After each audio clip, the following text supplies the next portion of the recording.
ಬಿಜೆಪಿಯ ಮುಖ್ಯಮಂತ್ರಿಗಳೆಲ್ಲ ಹೇಳ್ತಾರೆ, ಕರ್ನಾಟಕದಲ್ಲಿ ನಕ್ಸಲೀಯರು ಶರಣಾಗತರಾದರು. ತಮಗೆಲ್ಲ ಗೊತ್ತಿದೆ.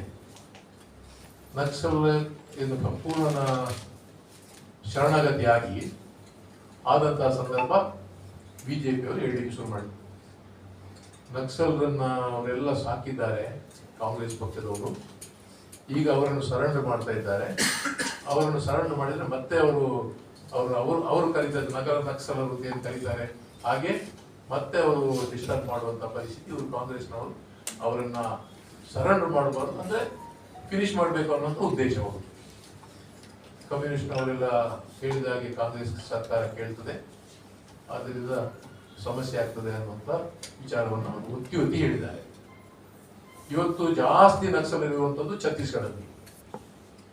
ನಿಮ್ಗೆ ಗೊತ್ತಿದೆ, ತುಂಬಾ ಜನರನ್ನು ಅವರು ಹೊಡೆದಾಕಿ ಕೊಂದಿದ್ದಾರೆ. ಅನೇಕ ನಕ್ಸಲರು ಸುಮಾರು 100 ಅಲ್ಲ 1000ಕ್ಕಿಂತ ಜಾಸ್ತಿ ಅಂತ ಹೇಳ್ಬೋದು, ಅಷ್ಟು ಜನರನ್ನ ಕೊಂದಾಕಿದ್ದಾರೆ. ಮೊನ್ನೆ ಮಹಿಳೆಯರು ಸೇರಿ 103 ನಕ್ಸಲರು ರಾಯ್ಪುರ್ನ ಛತ್ತೀಸ್ಗಢದಲ್ಲಿ ಸರ್ಕಾರದ ಮುಂದೆ ಸರೆಂಡರ್ ಆಗಿದ್ದಾರೆ.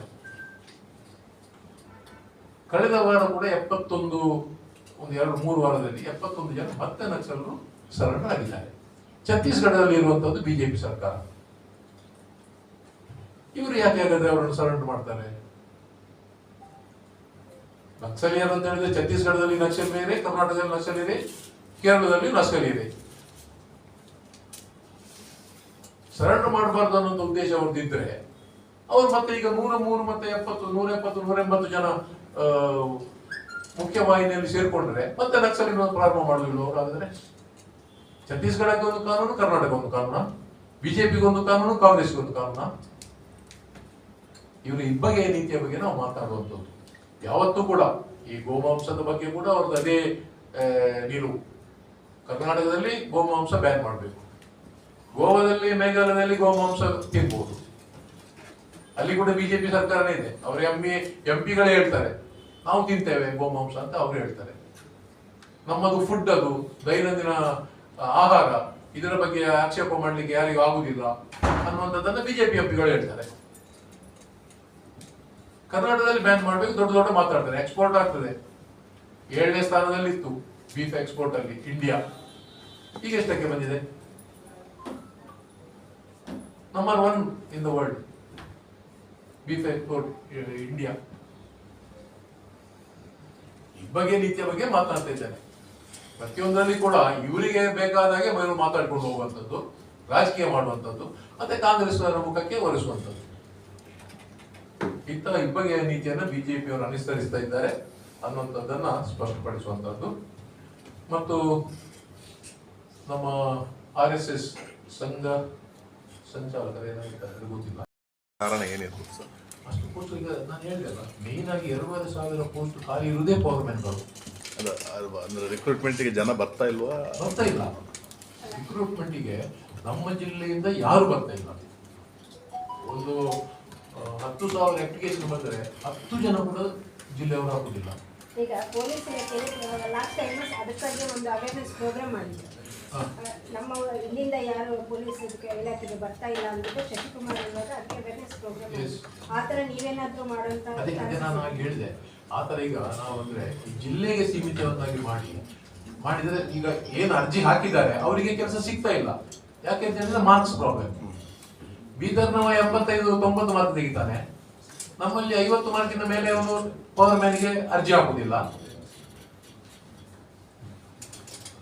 ಮೆರಿಟ್ ಮೇಲೆ ಅವನಿಗೆ ಹೋಗ್ತದೆ ಕೆಲಸ.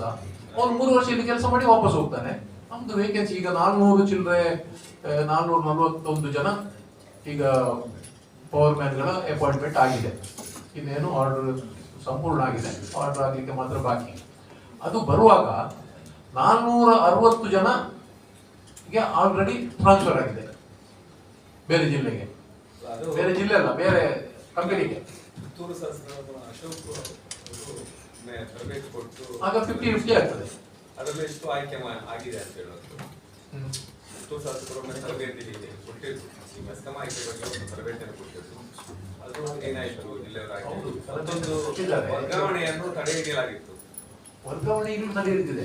450 ಜನರಿಗೆ ವರ್ಗಾವಣೆ ಆಗಿದೆ, 460 ಹೌದು. ಅದನ್ನು ರಿಲೀವ್ ಮಾಡಲಿಲ್ಲ. ಯಾಕೆ ಮಾಡಲಿಲ್ಲ ಅಂತ ಹೇಳಿದ್ರೆ ಇದು ನಮಗೆ ಸಬ್ಸ್ಟಿಟ್ಯೂಟ್ ಬರದೆ ಮಾಡುವುದಿಲ್ಲ ಅಂತ ಹೇಳಿ ನಿಲ್ಲಿಸಿದ್ದಾರೆ ಕಂಪನಿಯವರು. ಈಗ ಏನಾಗ್ತದೆ, 441 ಜನರಿಗೆ ಅಪಾಯಿಂಟ್ಮೆಂಟ್ ಆಗ್ತದೆ. ಆ 441 ಜನ ಅಪಾಯಿಂಟ್ ಆಗುವಾಗ ಅವರನ್ನು ನಾವು ರಿಲೀವ್ ಮಾಡಲೇಬೇಕು, ಹೋಗ್ತಾರೆ. ಅದು ಅಷ್ಟೇ ಆಯ್ತು. ಮತ್ತೆ 2,000 ಜನ ಮತ್ತೆ ಶಾರ್ಟ್. ಈಗ ಔಟ್ಸೋರ್ಸ್ ಅಲ್ಲಿ ಸ್ವಲ್ಪ ಬರ್ತಾರೆ. ಈ ಔಟ್ಸೋರ್ಸ್ ಅಲ್ಲಿ ಬಂದವರನ್ನ ನಾವು ಕಂಬ ಹತ್ತಿಸ್ಲಿಕ್ಕೆ ಆಗುದಿಲ್ಲ, ಅವ್ರು ಪರ್ಮನೆಂಟ್ ಕೆಲಸ ಅಲ್ಲ, ರಿಸ್ಕ್ ಇದೆ.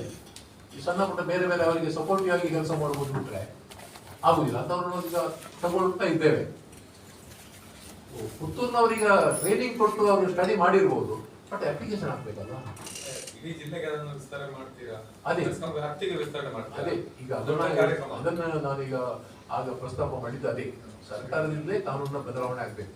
ಒಂದು ಮೆಸ್ಕಾಂ ವ್ಯಾಪ್ತಿ ಅಥವಾ ಜಿಲ್ಲೆವಾರು, ಈಗ ನಮಗೆ 4 ಜಿಲ್ಲೆ ಇದೆ, ಆಯಾ ಜಿಲ್ಲೆಯಿಂದಲೇ ಇಂಟರ್ವ್ಯೂ ಮಾಡುವಂತ ವ್ಯವಸ್ಥೆ ಮಾಡಿದ್ರೆ ಸ್ವಲ್ಪ ಈಗ 100 ಜನ ಆದ್ರೂ ಅರ್ಜಿ ಹಾಕಿದ್ದಾರೆ, ಆ 100 ಜನರಿಗೂ ಕೆಲಸ ಸಿಗ್ತದೆ. ಅದ್ರ ಜೊತೆ ನೀವು ಅಧ್ಯಕ್ಷರಾಗಿ ಈ ಅವೇರ್ನೆಸ್ ಪ್ರೋಗ್ರಾಮ್ ಏನೋ ಟ್ರೈನಿಂಗ್ ಇರ್ಬೋದು, ಅದೇನಾದ್ರೂ ಪ್ಲಾನ್ ಮಾಡಿದ್ದೀರಾ ಅಂತ? ಇಲ್ಲ, ಟ್ರೈನಿಂಗ್ ಬಗ್ಗೆ ನಾವೇನು ಅವೇರ್ನೆಸ್ ಬಗ್ಗೆ ಮಾಡಿದ್ದೇವೆ.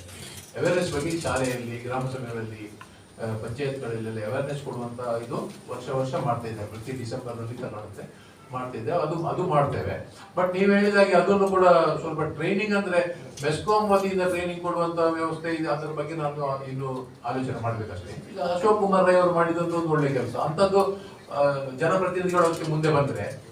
ನಾವೀಗ ಲಾಸ್ಟ್ ಟೈಮ್ ನಮ್ಮ ಪಾರ್ಟಿಯಿಂದ ಇದಕ್ಕೆ ಬಸ್ ಡ್ರೈವರ್ ಅದಕ್ಕೆ ನಾವು ಒಂದು ಲೇಬರ್ ಯೂನಿಟ್ ಇಂದ ಮಾಡಿದೆವು. ತುಂಬಾ ಜನ ಪ್ರಯೋಜನ ಆಯ್ತು, ಅವರಿಗೆ ಎಲ್ಲ ಕಾಂಟ್ರಾಕ್ಟ್ ಬೇಸಿಸ್ ಅಲ್ಲಿ ಕೆಲಸ ಸಿಕ್ತು. ಆ ರೀತಿಯಲ್ಲಿ ಏನಾದ್ರು ಮಾಡುವಂತ ವ್ಯವಸ್ಥೆ ನಾವು ಆಲೋಚನೆ ಮಾಡಬೇಕು. ಈಗ 500-600 ಕೋಟಿ ಈ ಪಂಚಾಯತಿಗಳ ಬಿಲ್ ಪೆಂಡಿಂಗ್ ಅಂತ ಹೇಳಿ, ಹೌದು, ಅದು ಯಾವ ಇಷ್ಟರವರೆಗೆ ಒಟ್ಟು ಹಿಂದಿನಿಂದ ಬಾಕಿ ಉಳಿದದ್ದು 1 ವರ್ಷದಲ್ಲ.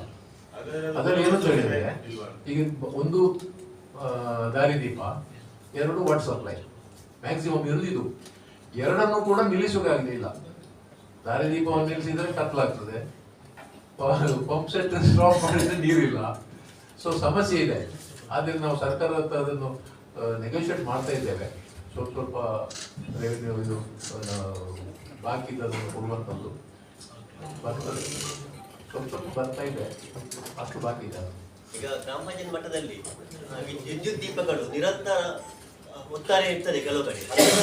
ರೀತಿಯಲ್ಲಿ ಬಿಲ್ ಹೆಚ್ಚಾಗಲು ಕಾರಣ ಇದಕ್ಕೆ ಕ್ರಮ ಇದೆ. ಕರೆಕ್ಟ್.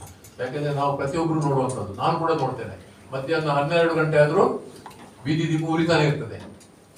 ಅದರ ಬಗ್ಗೆ ಸ್ವಲ್ಪ ಸ್ಟ್ರಿಕ್ಟ್ ಆಗಿ ನಾವು ಕ್ರಮವನ್ನು ಕೈಗೊಳ್ತೇವೆ ಪ್ರತಿ ಪಂಚಾಯತ್ಗೆ ನಾವು.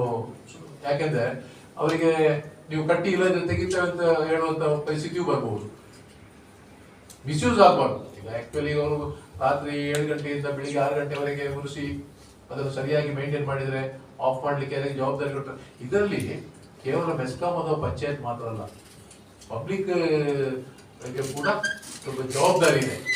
ನಾನು ಔಟ್ ಆಫ್ ರೆಕಾರ್ಡ್, ನಾನು ಮನೆಯಲ್ಲಿ ಅಲ್ಲಿ ಮೆಲ್ಟಾಣಿಯಲ್ಲಿ ಇರುವಾಗ ನಾನೊಂದು ವಾಕ್ ಹೋಗ್ತೇನೆ, 2-3 ಕಿಲೋಮೀಟರ್. ಹೋಗುವಾಗ ಒಂದು 10-20 ಲೈಟ್ ಉರಿತಾ ಇರ್ತದೆ. ನಾನೆಲ್ಲ ಆಫ್ ಮಾಡಿಕೊಂಡು ಹೋಗುದು. ಒಂದು ದಿವಸ ಆ ಅಂಗಡಿಯವನಿಗೆ, ಅಲ್ಲಿ ಒಂದು ಅಂಗಡಿ ಇತ್ತು, ಒಂದು 2-3 ಲೈಟ್, ಅವನಿಗೆ ಹೇಳಿದೆ, ಕೆಲವು ಸಲ ನಾನು ಹೋಗಿದ್ದ ಅದು ಉರಿತಾನೆ ಇರ್ತದೆ ಮಧ್ಯಾಹ್ನವರೆಗೆ, ಅದೊಂದು ಬೆಳಿಗ್ಗೆ ನೀವು ಅಂಗಡಿ ಓಪನ್ ಮಾಡುವಾಗ ಉರಿತಾ ಇದ್ರೆ ತೆಗೆದು ಬಿಡಿ ಅಂತ. ಅದಕ್ಕೆ ಅದು ನನ್ನ ಕೆಲಸ ಅಲ್ಲ, ಬೇಕಾದ್ರೆ ಪಂಚಾಯತ್ ನಾವು ಮಾಡಿದ್ದಂತ. ಯಾಕೆ ಹೇಳ್ತಾ ಇರೋದ್ರೆ ನಮ್ದು ಕೂಡ ಸ್ವಲ್ಪ ಅದರಲ್ಲಿ ಪಾರ್ಟಿಸಿಪೇಷನ್ ಬೇಕು, ಜನರಿಗೆ ಕೂಡ ಅವೇರ್ನೆಸ್ ಬೇಕು. ಅಲ್ಲಿ ಉರಿತಾ ಇರುವಂತದ್ದು ಇಡೀ 24 hours ಉಳಿದ್ರೆ ಅದರ ಚಾರ್ಜ್ ಪಂಚಾಯತ್ ನಲ್ಲಿ ಕಟ್ಟುದು ಹೌದು, ಸರ್ಕಾರ ಕಟ್ಟುದು ಹೌದು. ಸರ್ಕಾರಕ್ಕೆ ಯಾರು ಎಲ್ಲಿಂದ ದುಡ್ಡು ಬರಬೇಕು? ನಾನು ಕಟ್ಟಿದ ಟ್ಯಾಕ್ಸ್ ಇಂದ ಬರಬೇಕು. ಆ ಅಂಗಡಿಯವನು ಕೂಡ ಟ್ಯಾಕ್ಸ್ ಕಟ್ಟೋ ದುಡ್ಡು ಅದರಲ್ಲಿ ಒಂದು ದಿವಸಕ್ಕೆ 10 ಪೈಸೆ ಆದ್ರೂ ಹೋಗ್ತದೆ ಅನ್ನುವಂಥದ್ದು ಅವನಿಗೆ ತಲೆಯಲ್ಲಿಲ್ಲ. ಇಂಥ ಪರಿಸ್ಥಿತಿ ಇರುವಾಗ ನಮ್ದು ಎಲ್ಲರೂ ಸ್ವಲ್ಪ ಅದರಲ್ಲಿ ಜಾಗೃತರಾದ್ರೆ ಸರಿಯಾಗ್ತದೆ. ಅಧ್ಯಕ್ಷರಿಗೆ ಏನೆಲ್ಲ ಅಧಿಕಾರಗಳಿತ್ತು? ಅಧ್ಯಕ್ಷರಿಗೆ ಏನೆಲ್ಲ ಅಧಿಕಾರಗಳಿತ್ತು ನೋಡ್ತೇನೆ ಇನ್ನು ಸ್ವಲ್ಪ ಸಮಯ ಬೇಕು. ಅಪಾಯಿಂಟ್ಮೆಂಟ್ ಅಧಿಕಾರಗಳಿತ್ತು ಅಥವಾ ರಿಕ್ರೂಟ್ಮೆಂಟ್ ಎಲ್ಲ ರಿಕ್ರೂಟ್ಮೆಂಟ್ ಕಮಿಟಿ ಇದೆ, ಬೋರ್ಡ್ ಇದೆ. ಏನಿದ್ರು ಫೈನಲ್ ಡಿಸಿಷನ್ ಪ್ರೆಸಿಡೆಂಟ್ ಏನಿದ್ರು ರೆಕಮೆಂಡೇಶನ್, ನಿಮ್ಮ ರೆಕಮೆಂಡೇಶನ್ ಫೈನಲ್ ಚೇರ್ಮನ್ಗೆ ಬರ್ತದೆ. ಇಷ್ಟರವರೆಗೆ MD ಇದ್ರು, ಈಗ ಚೇರ್ಮನ್ ಬಂದರು. ಕಾನ್ಸ್ಟಿಟ್ಯೂಷನ್ ಅಂದ್ರೆ ಸ್ಟ್ಯಾಟ್ಯೂಟರಿ ಅಧಿಕಾರ ಬರ್ತದೆ. ಹೌದು, ಬರ್ತದೆ.